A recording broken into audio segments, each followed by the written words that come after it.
Magandang araw mga guys. Nandito naman po tayo sa isang sasakyan, Mitsubishi Lancer XL 2015 model.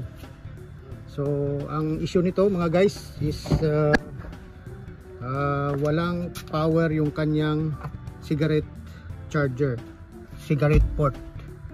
Ayan, cigarette port nandun po mga guys. So try nating isolve yung problema na to, kung ano ang ating magagawa at i-diagnose natin kung anong dapat palitan. So samahan nyo ako sa pag-repair nito. So ang ating unang gagawin is check muna natin yung fuse ng kanyang cigarette port. So dito po mga guys yung kanyang port, access ng kanyang fuse sa kanyang fuse box. So tanggalin natin to.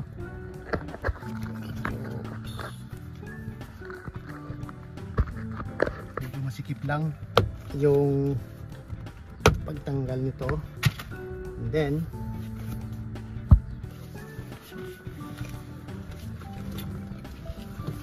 titis natin isa-isa yung merong busted na fuse.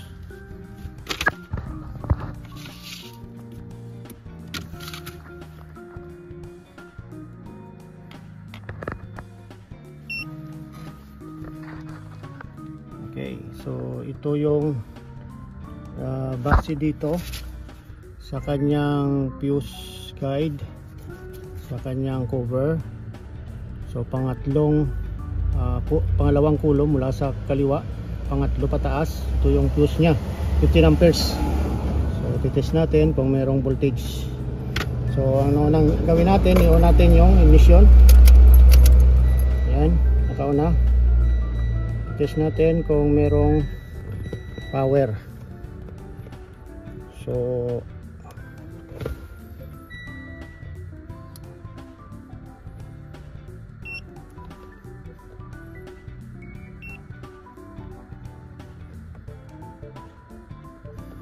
ayan.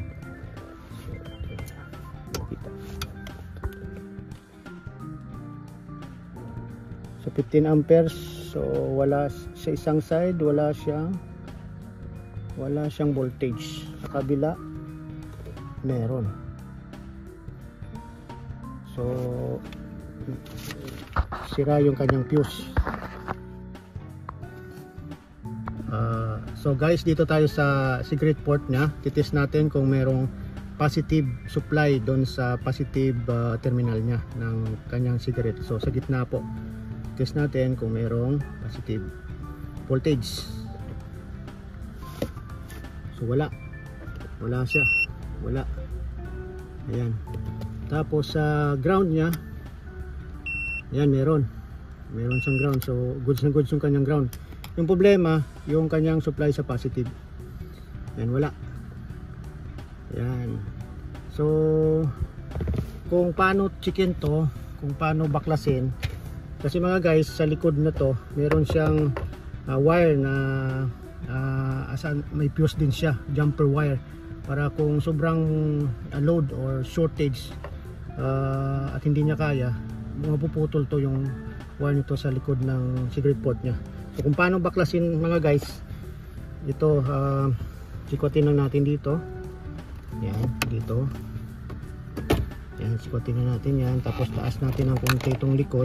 Actually na tanggal na namin to previously. So ganyan lang, pinapakita ko lang sa inyo kung paano tanggalin ito. Yan, itaas lang po to. Yan, tapos pwede mo na siyang tanggalin. Yan. Yan. So ito yung kanyang cigarette port terminal sa likod. So kung nakikita nyo to mga guys, meron siyang jumper wire ito. So kung sobra ng short, ito ay mapuputol to. So for safety also.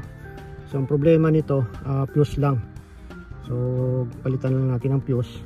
At chichikin na uli natin kung merong supply ng positive na yung itong port na to. Ito mga sir, yung sira, busted po yung fuse ng kanyang cigarette fuse, ang cigarette port. So palitan natin ng bago. Tapos saka natin i-test yung cigarette port niya kung meron ng power. Okay guys, ito po yung fuse na ipapalit natin na busted, that is 15 amperes. Yan po, kakabit na po natin.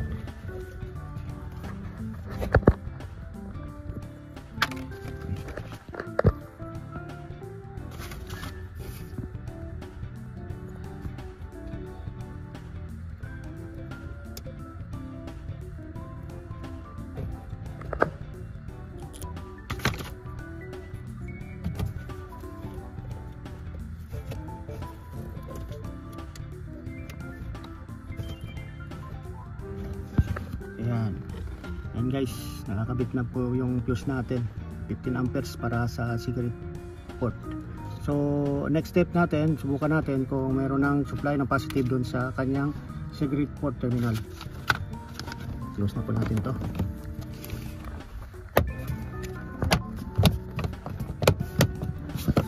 So dito na po tayo. So ang unang gagawin natin, i-on natin yung kanyang ignition. Ayan, on lang po. Tapos try natin i-check yung kanyang supply sa positive gitna. Ayan, so meron na po. Ayan, meron na po 12.43 volts. So sa negative, ayan, meron na siya. Meron din sa positive gitna. Ayan, so 12.43 volts. So ingat lang po na dumikit yung ating test probe. Ayan po. So goods na goods na po ang ating ginawa. Thank you guys. Check natin uli yung kanyang cigarette. Ayan. So meron ng ilaw. Magana na po. So thank you guys. So sana po nakapagdagdag po ako ng kalaman sa tungkol sa mga konting sira na inyong sasakyan. God bless po.